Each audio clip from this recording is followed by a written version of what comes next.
Okay, so thank you everyone for joining our webinar or live Q&A today with Sanjeev and Minal Chowdhury from Acacia Homecare. Great to have you both. How are you doing? You okay? Thank you. Good, Very thank you. well, thanks. Excellent.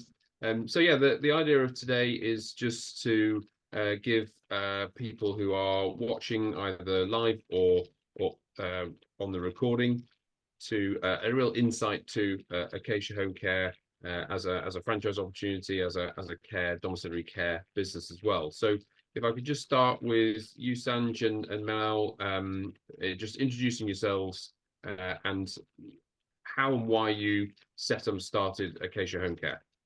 Okay, hello. Well, I'm Sanjeev Chowdhury. And I'm Minal Chowdhury.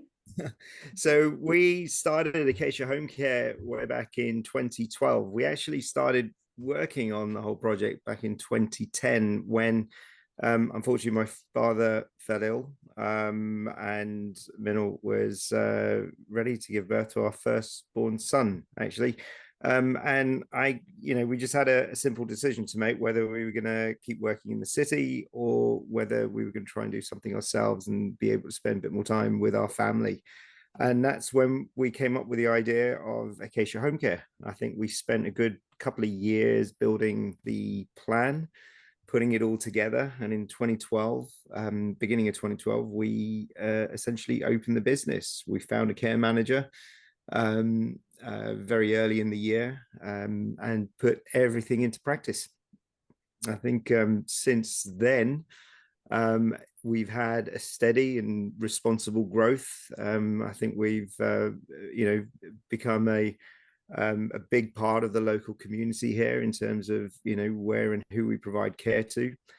And then a few years ago, I wouldn't say it dawned on us, but one of the things we wanted to do was grow and put our name sort of further afield. But we realized quite quickly that running care at an arm's length is very difficult. You start to spread yourself a little bit too thin, and it can affect quality, and especially in recruitment as well. So we decided to franchise the business, and we've had a few franchisees join, and they've been successful as well. So it's something that we wanted to sort of grow further afield into now.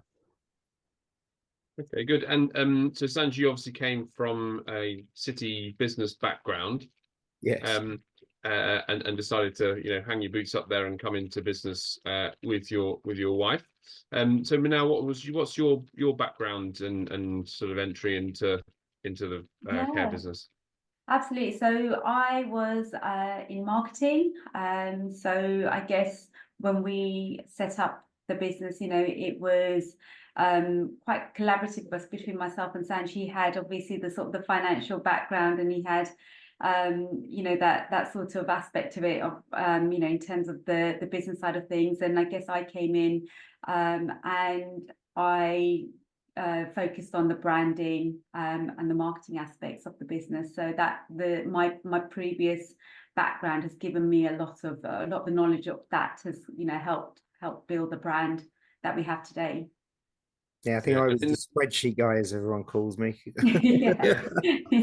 Yeah, so you're the spreadsheet guy. So, but Manal, in terms of managing recruiting and managing the staff and the teams, that's I assume you've taken that role.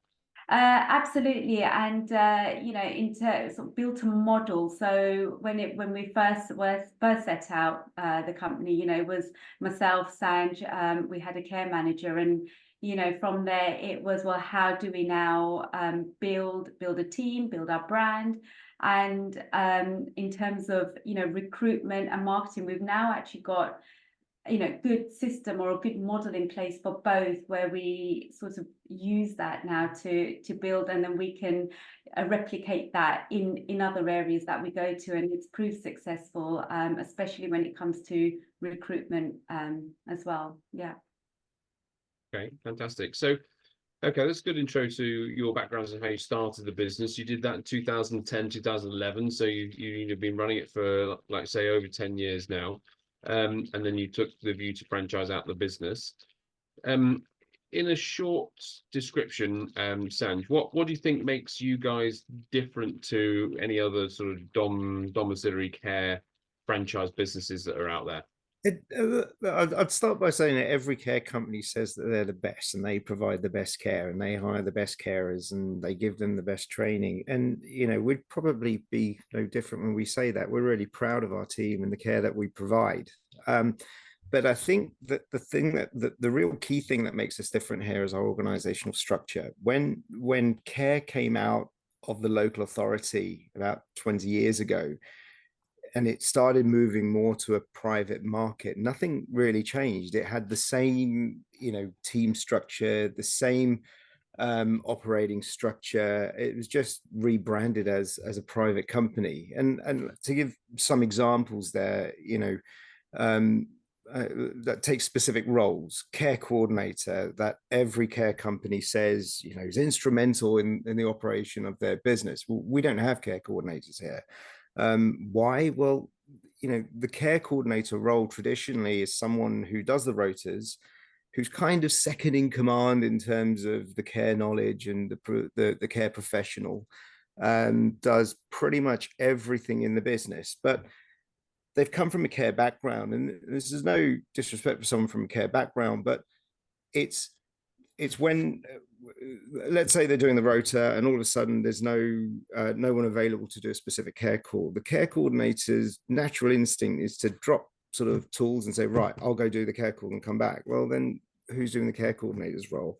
You say the same thing about training lead. The traditional role in terms of training is to have a training lead do all the training. Well, in our organization, it's a little bit different. We say, well, the training lead is there to manage the training.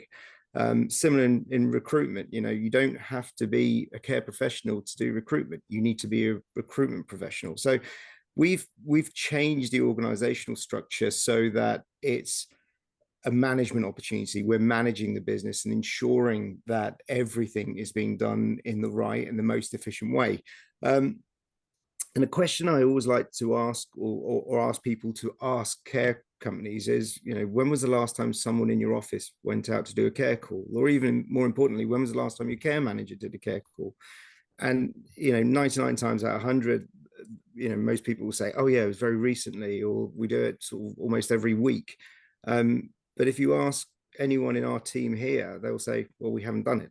We don't do it. We manage the care. And I think that's what really makes us different. And it makes us a little bit more organized, a little bit more in control of everything that's going on. And care can be a pretty hectic environment. So where you can have that amount of control and calm, it makes everything run that much more smoother. And I think when everything is led and managed well, the care takes care of itself. You know, the care becomes better because people aren't just running around like headless chickens. They're actually managing and making sure that the care is being provided well.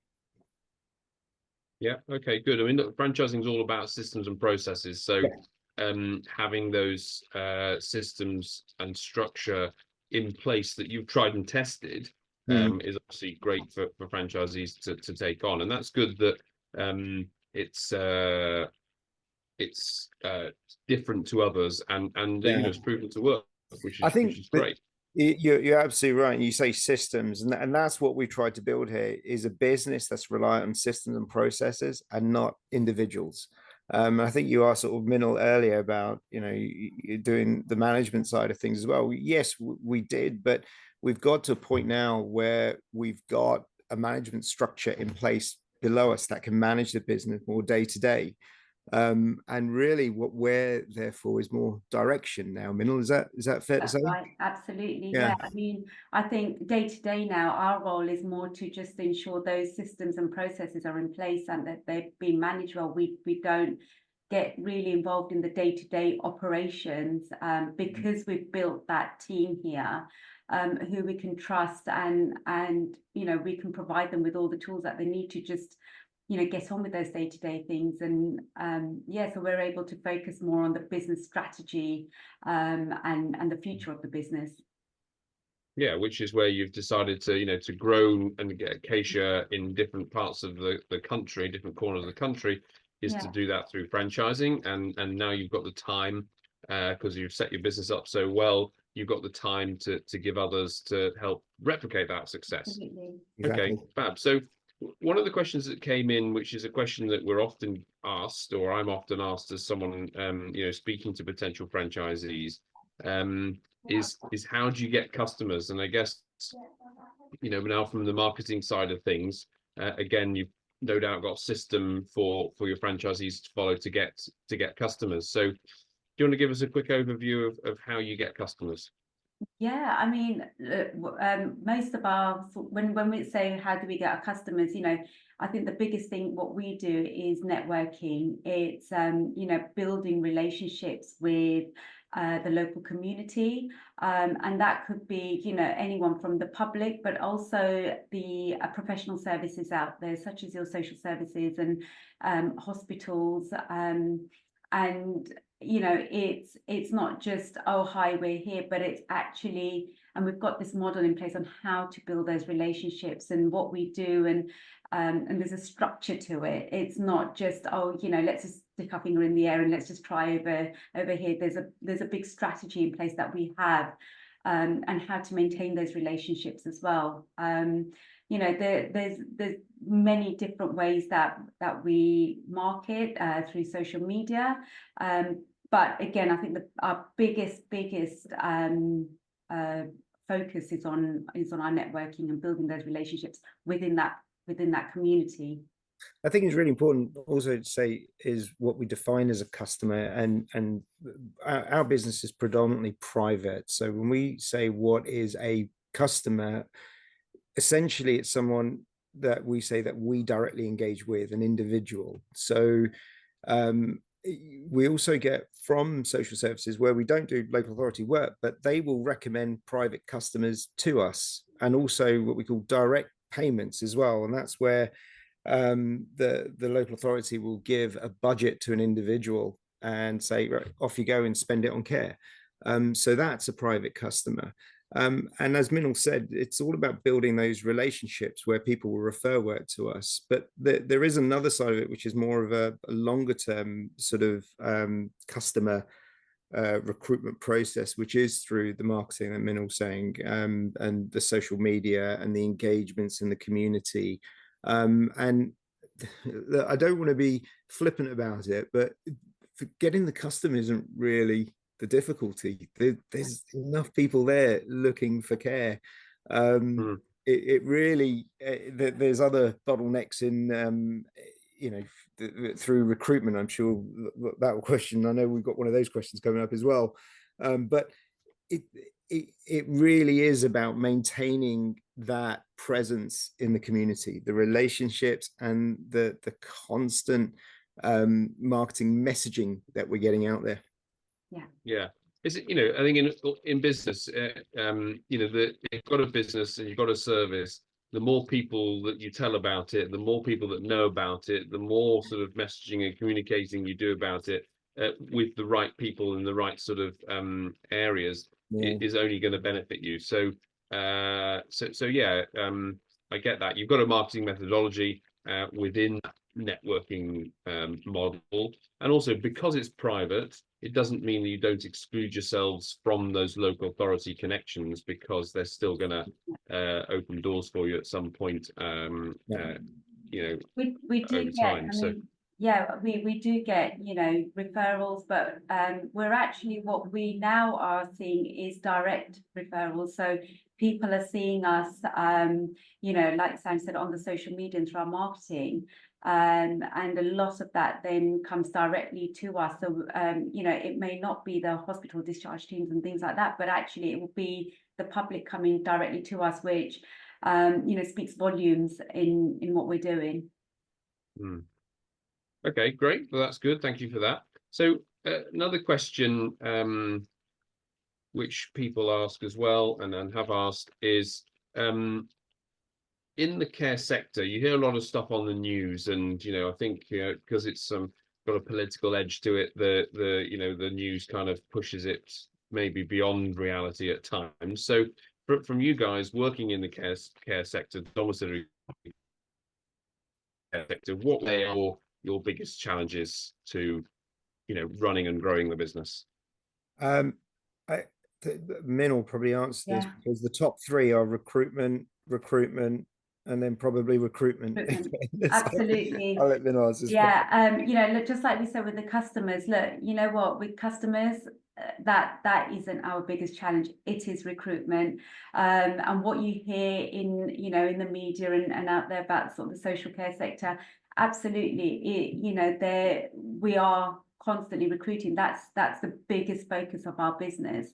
However, you know, not to sound too sort of big-headed about this, but we do punch above our weight. You know, we again, just like with our customers, we get people coming to us directly, you know, looking for work. It's something that again, you know, we have built a structure in place where we are involved with the community, with the local community, where people will approach us and say, we know you're a care company, we're looking for care work. We work with so many different organizations, again, in the local area, who refer people to us as well. So it is our biggest challenge, but you know, in terms of our recruitment and retention, I think we've got a brilliant model in place that, you know, that allows us to grow in that area. In fact, you know, we've got carers here who've been working for us for 8 years. 9 years. 9 years. Yeah. Yes, it'll be 9 years, you know, 5 years. So we also get loyalty as well. And it's because we don't just recruit for the sake of recruiting. We're recruiting people who are joining a family, essentially, and we make sure we look after them. And that's key. You know, we've got a customer base, they're very vulnerable, and we look after them, absolutely, but we cannot forget our team who are actually going out to do those, you know, to do the job that they're doing, to care for these vulnerable people. They need looking after as well. And you know, Sanj and I are quite passionate about making sure those individuals are looked after. And you know, for them to still be with us so many years after, just sort of, you know, just shows that we're obviously doing something better than what some of the other companies out there are struggling with. I think it's Yeah, okay. fair to say, Rob, that the attrition rates in care are so high. Yeah. But and as Minil was saying, you know, we've got carers that have been with us almost for the length of since we started the business, and they've stayed with us.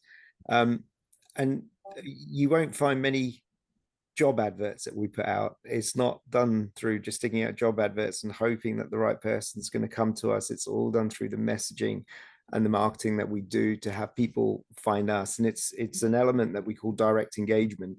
And it's that element that really brings us the best people out there. Yeah, great. And that's, you know, that and that comes from you guys as well. You've, from your understanding and the way and your approach, you've set up systems and processes for others to follow. Yeah. But at the end of the day, it's the individual that runs the business that kind of makes the difference in terms of creating and building that family sort of feel. Yeah. So based on that, for those that are listening and watching back, what would you say? I mean, I can fathom a pretty good guess, but what would you say is the best type of person to take on a franchise? There's a few sort of bullet points, right? One is someone who's willing to follow the model.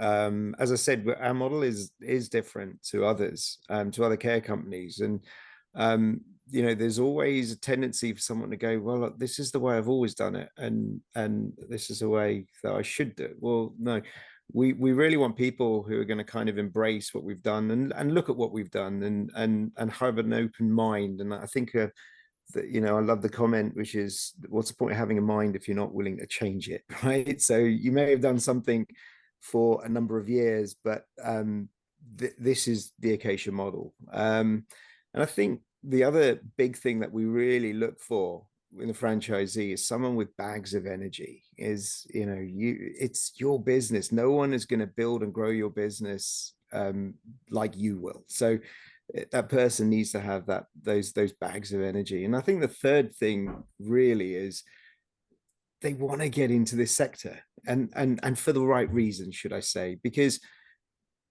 you know, running a care company, and with all due respect, is not the same as running a fried chicken shop. You know, if someone doesn't like their box of fried chicken, well, you throw it away and you give them another box of it. In care, you're working and dealing with individuals, and you got to ensure that you kind of respect that and understand that, you know, these people need you. They need you for a reason. And so yeah, those three things. You've got to really want to be in care for the right reason.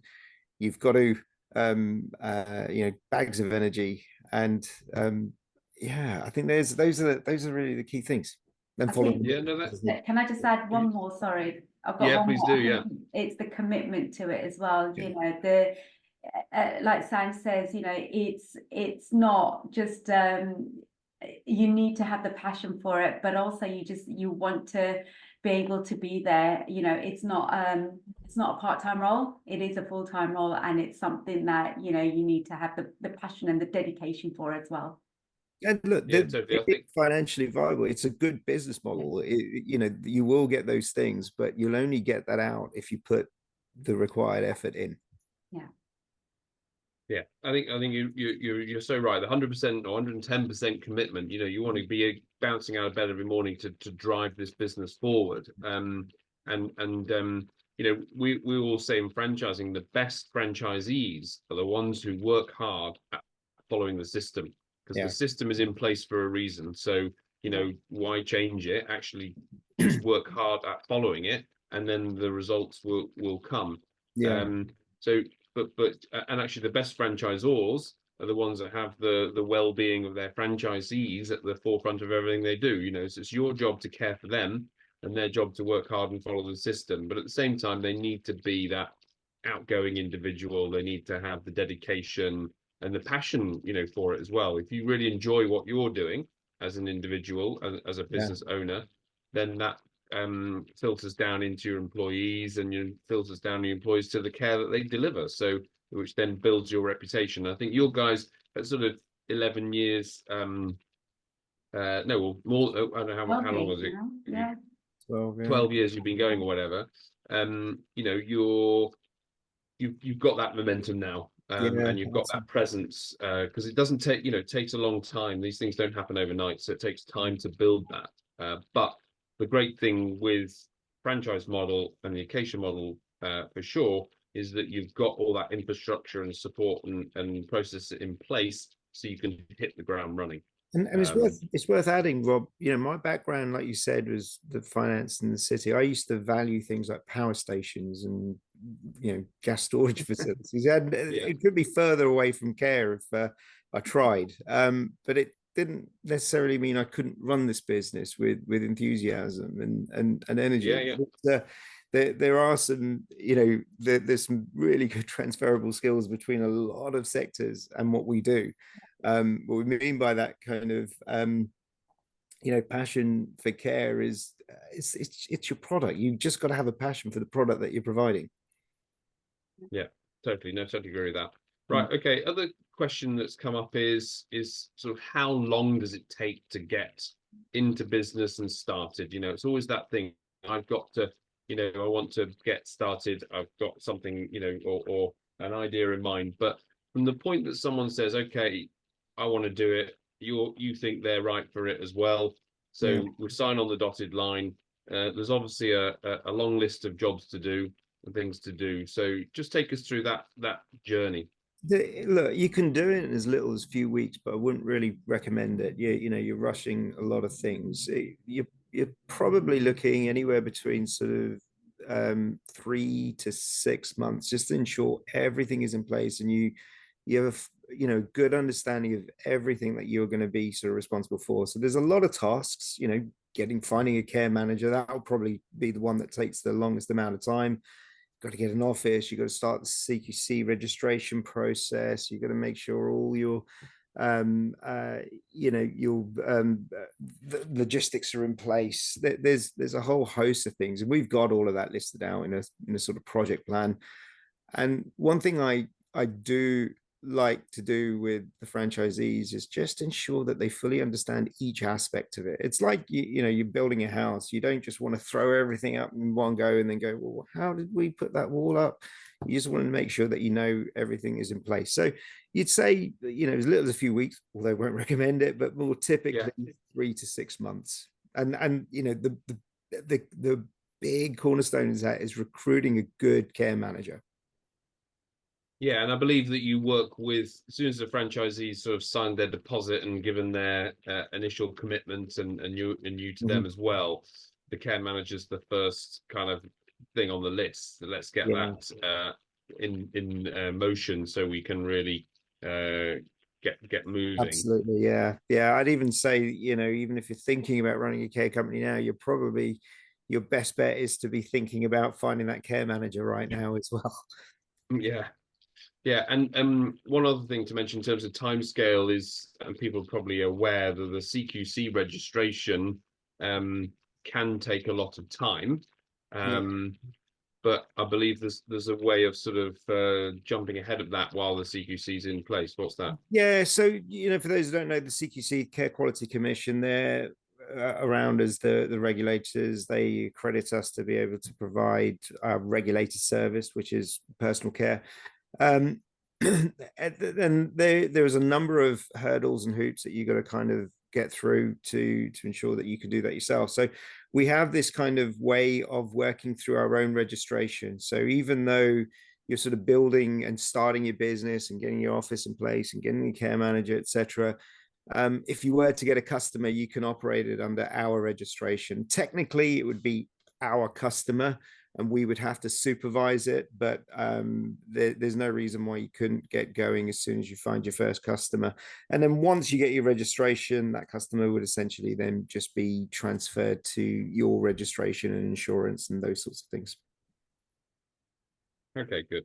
So again, there's a process to follow, and there's a timeline, and through every stage of that rollout, you're there to support and guide them. So exactly. So what it is, well, every franchisee needs something different, right? There's the franchisee that has all the care experience, and they need the support with, how do you run a business? How do you do that side? How do you do marketing? How do you do sales? How do you do payroll?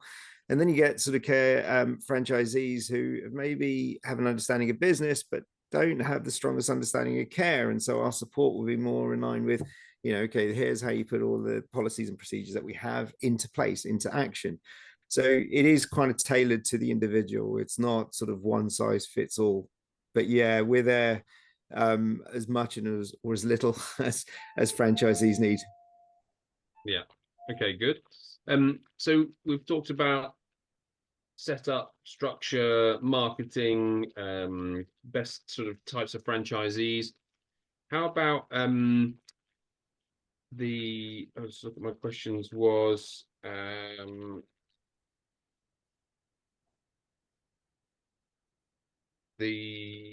just had one in my head then. What was it? It was from someone that sent it on earlier. Oh, it was pricing. That was it. Sorry, pricing. Right. So, one thing that everyone's conscious of is, how much do I pay my care manager? How much do I pay my staff? How much do we charge the clients? And how does that fit in with what's current in the market? Yeah, so it is quite geographical when it comes to sort of let's start with cost of staff. Well, actually, let's start at the end. What do you charge the customer? Well, charging the customer is a function of essentially of your costs, right? So your care manager, your office, they're almost like your fixed costs. And then you have your care worker costs, and that's going to be quite variable just depending on geography, whereabouts you're based. And again, when you look at geography as well, you then have different travel arrangements that people may have in between calls. So that's going to affect costs. So we have a kind of a model which calculates the price, in terms of this is how much you would charge for care. You want to be mindful that you're being competitive. When I say competitive, it doesn't mean that we're providing the cheapest amount of care. We're probably on the higher end of the normal distribution. Why? Because it's the service that we offer, and people tend to be happy to pay for that. So, as I said, the cost of the carer, that will vary as well depending on their expertise. Are they doing complex care or personal care? So we tend to kind of tally all of that information up. We have a model then that calculates your pricing. Um, what does that mean in terms of an exact number? It's, as I said, it's difficult to say for geography, but what I can say is you're looking for a gross margin of around 50%, right? So if you're paying a carer £15, you're going to be charging around £30 an hour of care. And then further down the accounting line, we're looking for an EBITDA to turnover ratio of about 20%. So, for those who don't know, again, EBITDA, earnings before interest, tax, deduction, depreciation, and amortization. So, that is quite healthy, and it puts us more in the sort of private market range as opposed to the local authority, where that ratio would be a lot lower than 20%, meaning you need a hell of a lot more custom to get the same kind of return. Does that answer it? I know I can't be very exact. Yeah, that's good. No, I appreciate that there's an element of sort of local research that needs to be done. So once we're working with or you're working with a particular franchisee or potential franchisee, there's a bit of local due diligence to be done to work out where best, but it's probably only fluctuating either side of your average. But it actually fluctuates quite a bit, believe it or not. It really does. It's quite considerable, and it really does. It simply because if you think about geographies where you have, let's say you have more leafy rural areas, you've got a big travel cost and travel time between care calls, and that can have quite a big impact on the cost of care. So for example, if the travel time between one customer and the next customer is 30 minutes, but effectively you're paying another half an hour. So that's got to then go into the cost of, or the charge for care, should I say. So it can be quite considerable. Yeah, okay. And one thing that came to mind there is so we're getting these customers and we're charging the customers, but and we're talking about sort of $1 million+ turnover businesses or whatever. What goals do you set or advisories within the business model of the number of clients that they should sort of aim for? If you're going to put on your whiteboard in the office, first 12 months, we're looking for this many clients. I know that what you do for those clients can vary from very little to a lot. Yeah. But if you were to say, year 1, year 2, year 3, or even in your business, how many customers do you have, which equates to a sizable business? So the way that we look to answer is when we start the process of starting a franchisee or a territory, we work on a business plan. So we've got a template for a business plan that we work on, and there's a financial plan in there. And we have what we call different scenarios. So we have like worst case to best case scenario. So, our job really is to move people up those scenarios. If you're on scenario 1, we want to get you to scenario 2. If you're on scenario 2, we want to get you to scenario 3. The kind of scenario, not the worst case, but what we call the economic case, so it's the second scenario, is 1 to 2 customers essentially a month net. That's what you're looking for.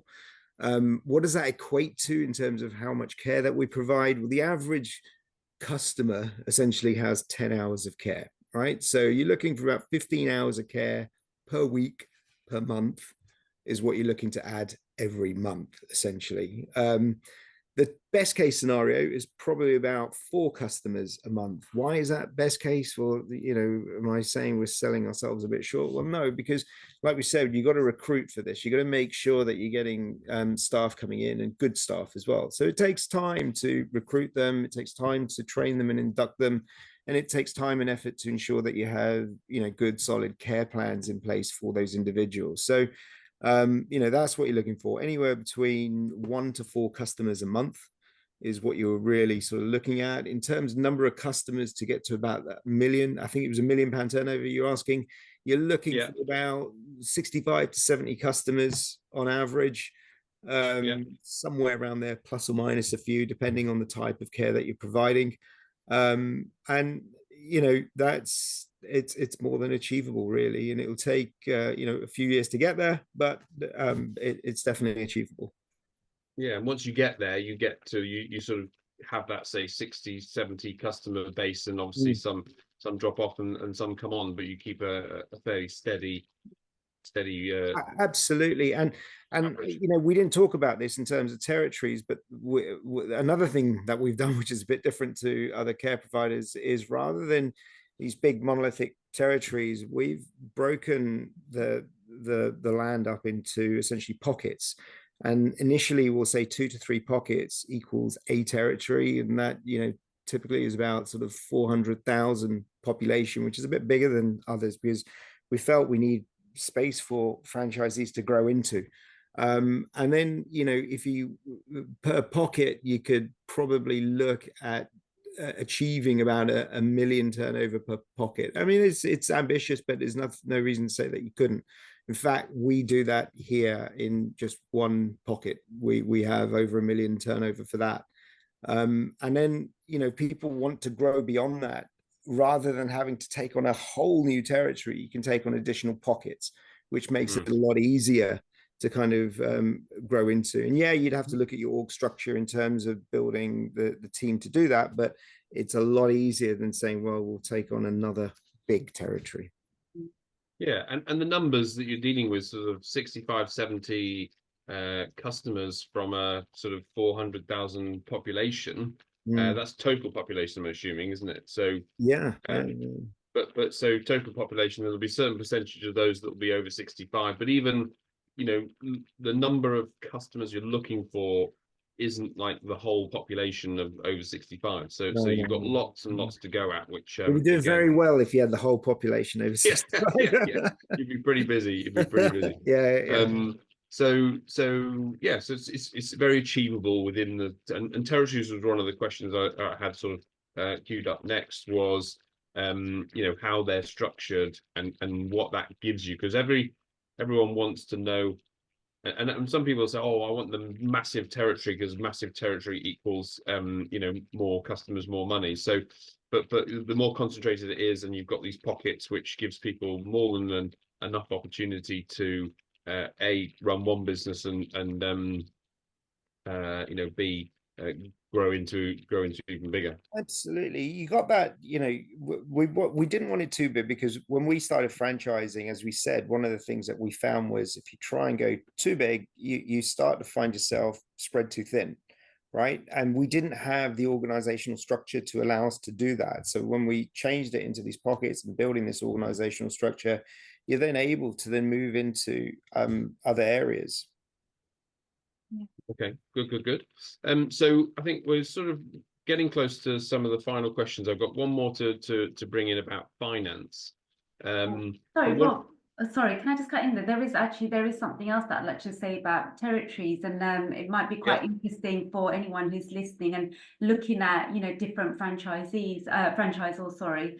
I got talking to a lady about a few days ago. We're at an award ceremony, and she has a care franchise, and actually one of her sort of, you know, bugbear, or, you know, was that she felt that the territory she was, you know, that she bought into, she's sort of come to realize that there's nowhere really to grow into, except for that. And you know, we were talking, and you know, the way in terms of our territories, like Sam said, it allows that flexibility. It says, well, actually, you know, we're doing really well in this area, so actually maybe this is where we want to focus on.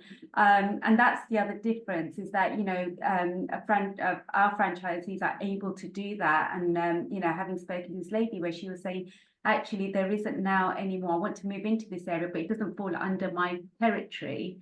And so the flexibility there has sort of gone. But yeah, I just thought I'd mention that. It's quite an interesting conversation that, you know, that we had. And yeah, you know, wish we'd had that conversation with her, you know, a couple of years ago. But yeah, no, it's, you know, do people want to know that? I mean, as a franchisor, you want to make sure that your franchisee can walk before they can run, you know. So no franchisor is going to give give lots of territory to someone when they've only just started, but they give you, like you say, enough to A, run their first business, and B, grow into. But you know, there should always be the opportunity to expand, even if that means taking on a neighboring, you know, franchise territory as well to grow further.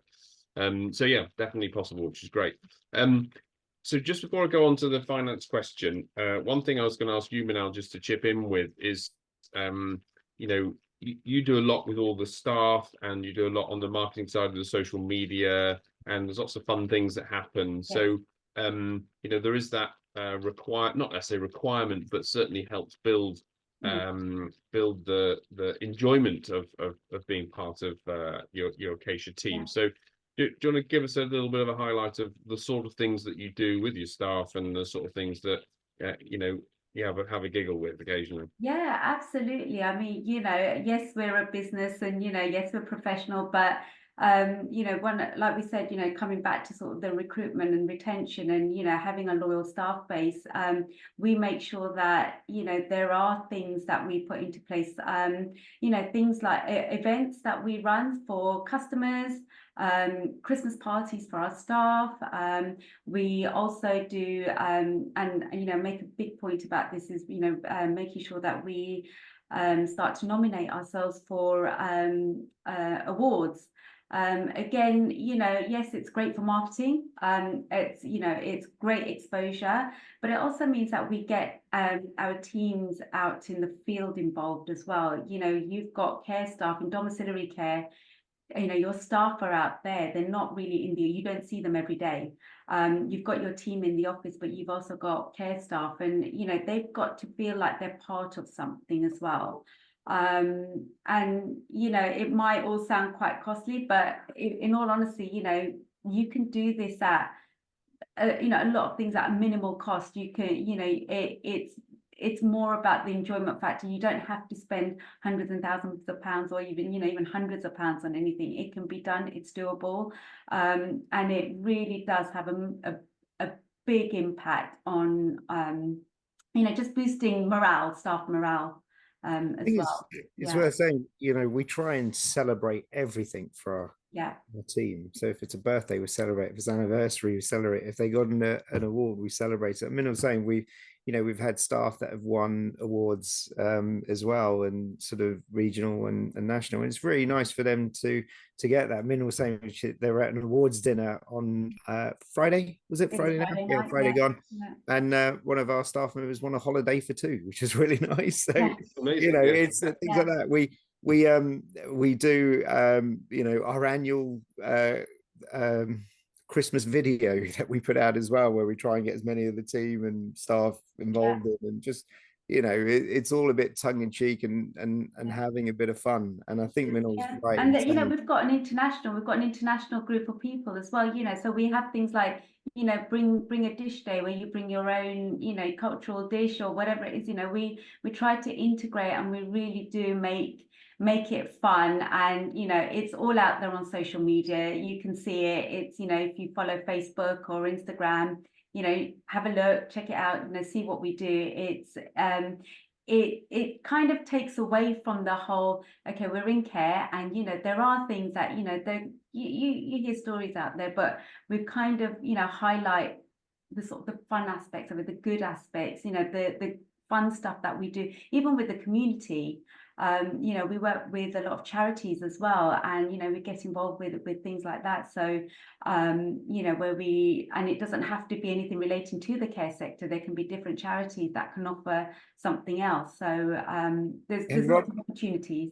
Just one thing to add to this, right? So you sort of said, you know, things that make us giggle, and some of the videos and things that we do, but it rubs off with our customers as well. One April Fools, one of our elderly customers actually wrote an email saying to us, we need a little bit more care, or we're going to need a little bit more care.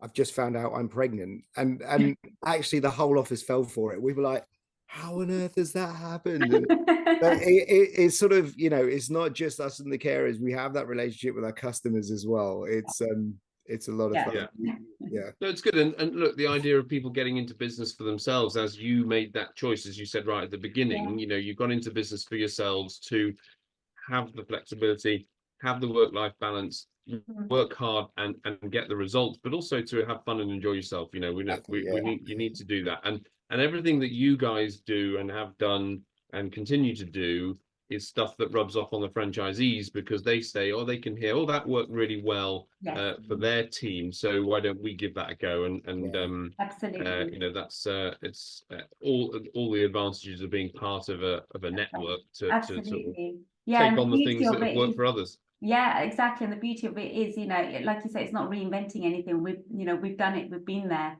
And we can provide that support, you know, should any other franchisee wish to do the same. And, you know, we've got it all. So yeah. And great. Okay. And I think you're right, make it fun. Make it fun, yeah, fantastic. So just one last thing was a question about finance. So just dropping back into a little bit more boring not such fun stuff, but we don't equally important. Equally important is obviously, you know, all the literature that's out there, and the people have seen what the sort of investment requirements are. And if you want to go more into the details of those investment requirements, then, you know, we can just get in touch with myself.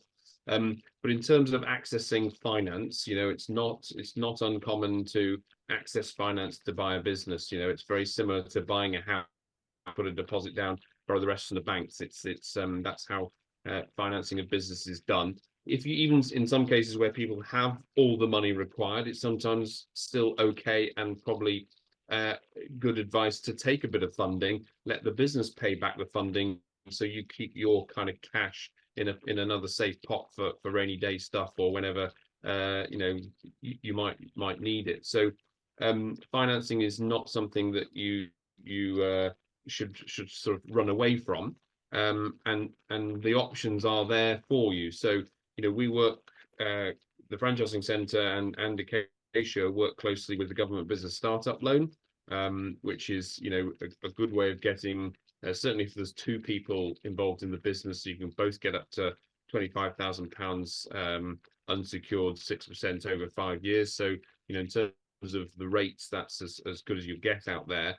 But that also can be used in conjunction with traditional bank lending through the high street banks who have franchise departments. So if anyone's out there thinking, God, I'd love to do this, but I'm not sure I've got the money, then obviously, like buying a house, you've got to have at least a sort of 30% deposit, sometimes more, but the banks will look favorably at franchising, because there's a proven model to be taken on. So yeah, any concerns with finance, just give us a shout, but we do have avenues that where we can support you. Okay, well, look, I think we've done a good job there in going through the highlights of Acacia and where it's come from, and where it's going, and what's required. So thanks very much, both of you, for your input. This has been recorded, so we will send it out to others. If anyone's watching and wants to go to what we call the next step, you know, it's still very informal. You know, we want to know more about you just as much as you want to know about Acacia. So the next more formal step, or next step, is to come to the head office in Sunbury, sort of West London, Surrey sort of direction.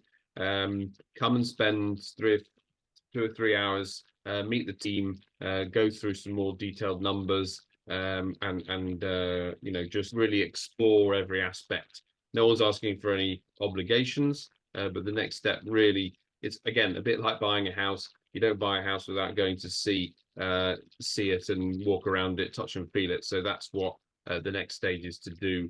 And then thereafter, we'll look at business plans, we'll look at territories, we'll encourage you to speak to existing franchisees, and you know, get to that level where you can make a really informed decision on the future, on your future, and exciting times ahead. So hopefully that's all clear. Thanks again to Sanj and Manal, and we look forward to seeing and speaking to more of you in the future. Thanks very much. Thank you.